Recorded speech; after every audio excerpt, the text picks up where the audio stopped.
Hi, this is Randy Finney with the Right Side of the Chart, and this is a early session update for Thursday, September 2nd, 2021. What I'm going to do is start out, as usual, with a very brief update on the equity markets. Nothing new yet, but we're still watching some levels there.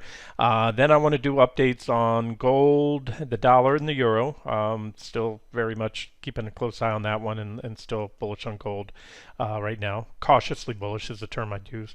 Lumber, definitely want to do an update there today. Crude oil, natural gas, and then a new trade idea. I threw out a few individual stocks yesterday, and I want to mention one more we're going to get to here. All right, starting out with the equity markets, nothing new there. We had that little whipsaw on ES and SPY the other day right there. We had a breakdown from the 60-minute uptrend line. Zoom in, I got to bring that nice and tight. There it is. Clean uptrend line. And again, it was a whipsaw because when SPY broke down, the NASDAQ 100 did not break down. And so it snapped right back up there, but nothing's changed. The divergences continue to build, et cetera, et cetera, et cetera. So we remain on a watch for a sell signal via breakdowns of the S&P 500 as well as the NASDAQ 100. That means ES, NQ, SPY, and QQQ. All right, moving on. And those are, of course, potential rough targets there marked on this chart, 60-minute chart. QQQ, there's the same 60-minute trend line, uptrend line, rising wedge. So we're dancing on the line, but still in an uptrend. No sell signals yet, so we'll watch that. And of course, if you get one, as I like to say, the redder the better. So in other words, if you get a 60-minute break down below it, the more impulsive it is, the higher the volume, and the more farther we close a 60-minute candle below that trend line, as well as the one on SPY, the better that sell signal is going to be, meaning lower chance of it being a whipsaw. Okay, near-term outlook of gold. I've been focusing a lot on the charts of GC gold futures, and I'll get to those again. But I also a few weeks back laid out this one on GLD. It's pretty much same thing. We had a bullish falling wedge right here with a breakout, went up, took out the first resistance level, hit my first target, danced around it, consolidated in this range right here for a little while, a couple weeks actually. And we had the breakdown below there, stop clearing run, but what it did, it put in a larger, more powerful divergent low, quickly recovered that, and we're back in, we're grinding through as I expected, because that's pretty good resistance at trading range, and grinding through there. And so we need to take out the top of it. So I'm going to leave that line there. That was T1, but I'm going to put a new level here for you GLD traders, and that's about 170.50 or so, the top of that range. So we really need to take that out. We'll color that up, so make it stand out a little, make it yellow. And that's that. On GC, gold futures, right here, no, this is it right here. We do have this potential trend line, and I've showed you that, and I'm showing you the divergences that are building. Gave you my thoughts yesterday. I suspect those divergences will be taken out. This trend line is not the best to find. You have that reaction low there. That's what you want to start off. Reaction there, couple there. We're down below it, but not impulsively. So, obviously move down. There's still plenty of support below. As long as gold remains above 1777, I think it looks good. And if it can take out 1830, we'll call it 1838, 1840 if you want to be safe. That's my former T2 second target. That should open the door to these targets there. The dollar continues to move lower. Gold is really, it's right now it seems gold traders are skeptical of the move in the dollar. So it all comes down to, will my call on the dollar be right, that this was a fairly significant top right here and there's more downside to come.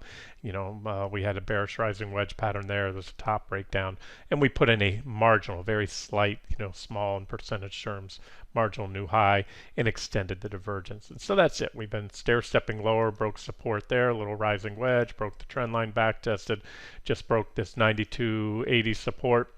And we do still have positive divergence on the dollar futures right here. And this is also a 60-minute chart of DX, just like I was showing you a 60-minute chart, of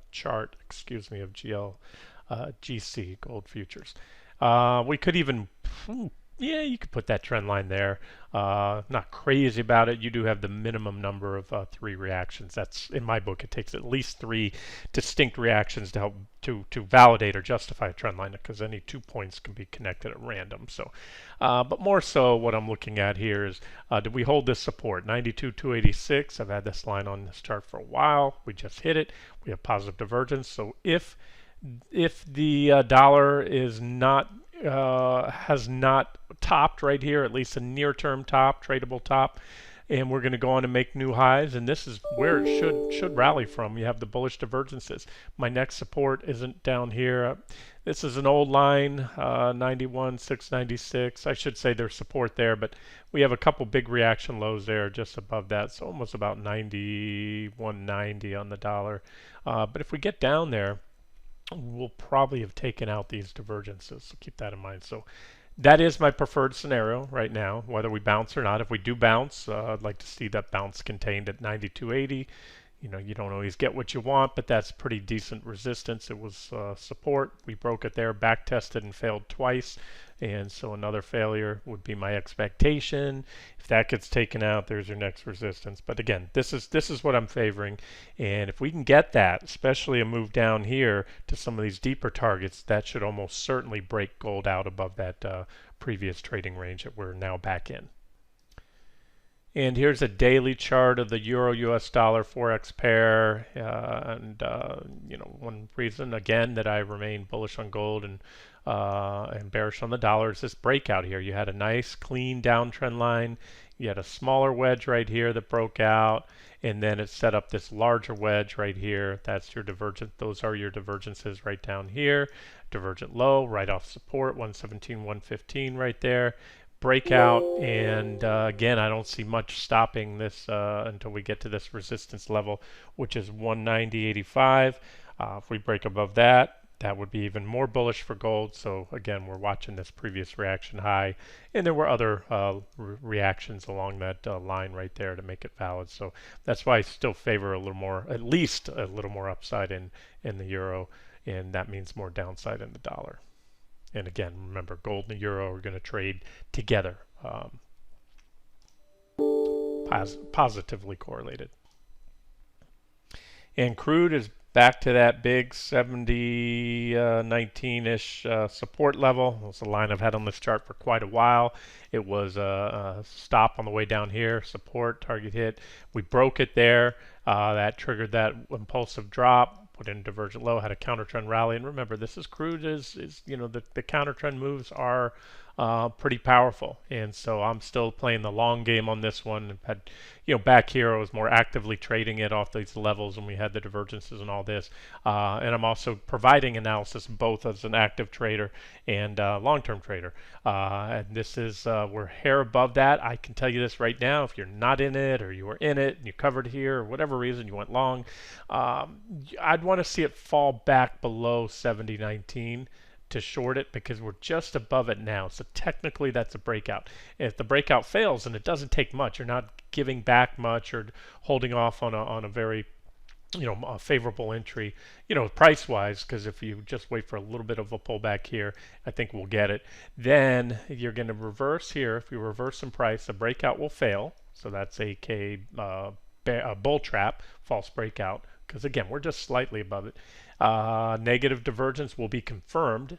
By confirmed, I mean I want to see these indicators turn down. That's what I call confirmed negative divergence, when you have a lower peak on the indicators. Right now, technically it's not a peak, because the indicator is pointing straight up. And these are momentum indicators. RSI is pointing straight up, so is the PPO, and they can keep going up. So when they reverse back down, then we have a lower peak in the indicators, and my divergence would then be confirmed, and that, I believe, would open the door for the next leg down.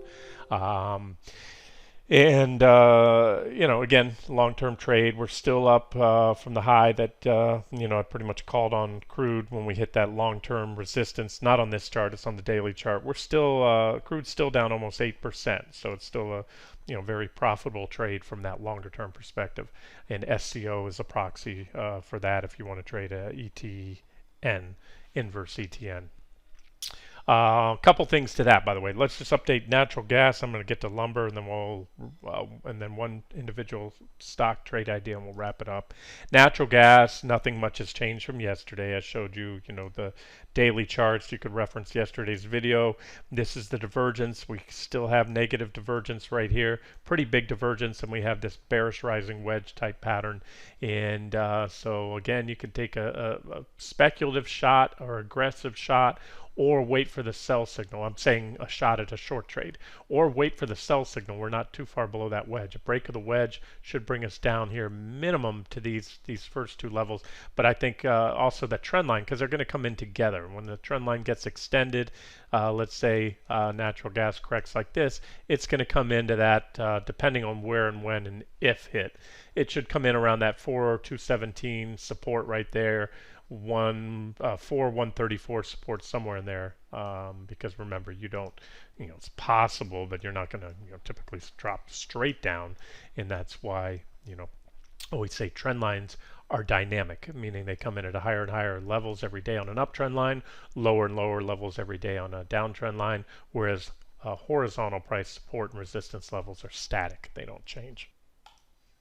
And we did have a subscriber had posted under yesterday's post that there is a ultra short ETF out there. So ultra short usually means 2 times short.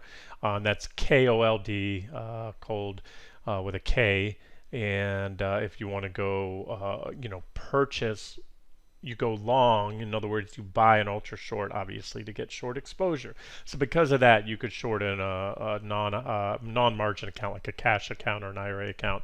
And here's a chart. I laid out a few levels if we do get that a big top in natural gas. So we still have potential divergence, and again, potential. These indicators are heading lower.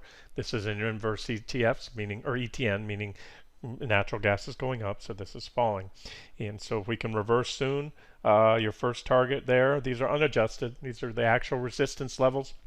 And I would also strongly suggest to correlate or kind of time your entries and exits with the charts of the futures, even if you're not trading the futures. You get decay in this. Decay, there's a section in the FAQ page. If you go on the site under resources on the top menu, go to FAQs, and then subsection there's a subsection for ETF related questions. I explain how that works. But in a nutshell, the more leverage an ETF has, in other words, a 2-time, those are usually what you're going to get in ETFs, 2-time or 3-time leverage, and they can be either bullish or inverse ETFs. So the higher the leverage factor, the worse the decay is, and that means how it's tracking the underlying security. In other words, how this is tracking natural gas prices. And then the other factor is how volatile and how choppy. And there's fewer things out there more volatile, back and forth, and strong trends than natural gas. And that especially is what makes the decay and those kind of things very, very bad. So what I'm getting at, it distorts the price charts over time. So while at face value this looks like a great resistance level and it is a rough target, you'd want to see support. If you were, let's say, long this ETF or ETN to short natural gas and started to get up there, you'd want to zero in on the chart, the daily chart of natural gas futures, and see if they are also approaching support. Because if they happen to hit support first, well, guess what? This thing's going to reverse shy, and that's why warn about these. The longer you go back in time, the worse the distortion or decay will be. And here's an update on lumber. Still very much liking this one from a risk reward perspective. We are the stock market is still holding up. The economy is still holding up, meaning homes are being sold and built. We may have had a dip, I think, on new home sales or existing home sales last month, but as long as the game of musical chairs continues, the music's still playing, we are in a I'm not going to use hyperbole here and say we're in hyperinflation mode, but we are in the by far the strongest period of inflation that we've been in decades, at least recently. Government just came out and doubled their inflation expectation for the next year or so, I think it was. Again, you can look at all commodities rising, and this one, which by the way, this one led the pack. It just got so far ahead of itself, and it's the nature of this beast. It had a heck of a correction. So we're back by all metrics. This one's still in a bull market despite the recent 70% drop. And again, I've covered that many times in the past. But here I just wanted to point at the near-term charts. We have this 60-minute, no, these are 120-minute candles. So 2-hour candles instead of hourly candles, because I wanted to go back 6 months on here, and you can see that strong positive divergence. This divergence shows through on the daily chart as well. And most recently, I'm going to have to zoom in for you. What I was watching is this little minor downtrend line right here. We had the primary downtrend line there that was broken, and we've been back testing it. And then we started to move away from it a little bit, but we had a minor trend line right here.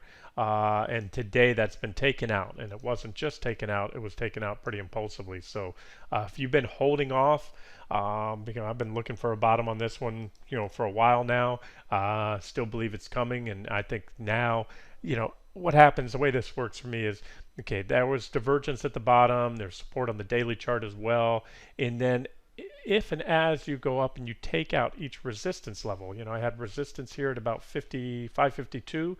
I also had the minor downtrend line and the primary downtrend line. So each one is a check mark, for a bullish development.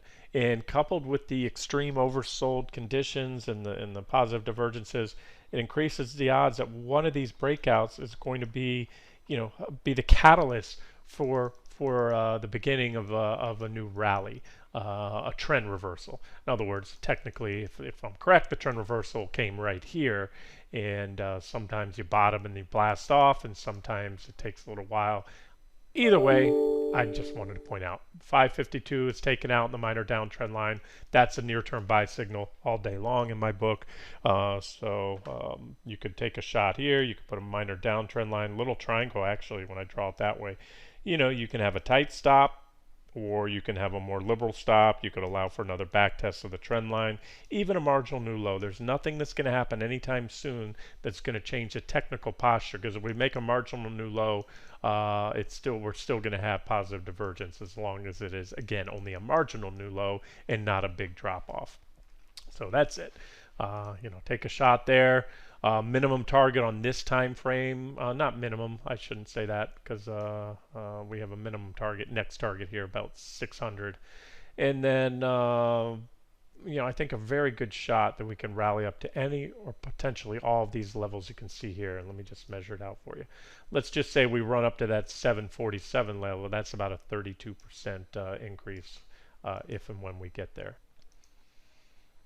And lumber futures, each contract right now represents a little bit under, factoring the leverage factor, about a little under 55,000. So you're talking about if that target's hit, about an $18,000 profit per contract. Again, if that target is hit. And once again, just for those catching up or new to the site, there are, to the best of my knowledge, there are not any ETNs or ETFs that track lumber prices directly. Wood and cut are two ETFs that track timber and forestry companies, but they do not. Over time, they do track lumber prices roughly, but they don't track it directly. In other words, what I mean by that, like UNG tracks natural gas futures. So if natural gas is up 10% in a day, UNG, give or take, should be up roughly that much, whereas that's not going to be the case with wood and cut. Okay, and the other trade idea I wanted to mention is VLDR. I picked this one up back here. Actually, over the years, I've highlighted on and off, but or last year or so. But most recently, we have this big divergence that's been building. We had divergence at this low, and it's not that it didn't play out for a rally. It did. There was a counter trend rally. The downtrend continued, but it was about a 42% rally off that divergent low. Now we have put in a new low, much lower low. and that divergence has continued to build. So what I see here is a minor downtrend line. There's only 3 reactions, but that's minimum. And then your primary downtrend line right here. And you also have, if you can see that yellow line here, that's the 50-day moving average. It was support. We took it out there, and it's acted as resistance since then. And if you look closely, here, I'll turn off all the lines. The 50-day comes in right where that trend line does. So I like those kind of setups where if you break out above the trend line, you also take out a key moving average that a lot of traders might be watching as well. So that's how it would work. That'd be maybe a partial position taken on the minor trend line break, or you could hold off and wait and take a full position if and when the primary trend line breaks. And we'll wrap it up with a quick recap on the trade ideas I shared yesterday. This one, YTEN, still needs to break $7.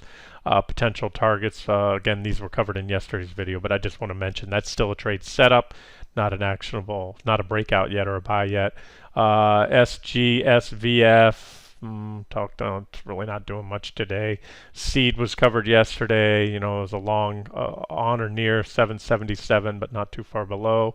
LGND, that one was a breakout here, and it's now at that 140.51-ish target right there. Prefer to see a pullback or reaction, and then maybe if it does, as I mentioned, maybe a long at the gap if the market's still holding up at that point in time, of course. COE, China Education, Online Education Group, needs to take out that 365, put in that divergent low recently, and big old gap to be backfilled up overhead. And then SPCE, checked of long off the 2370, although I didn't highlight it until yesterday. We're kind of in no man's land now, but that one's moving up, and that's it.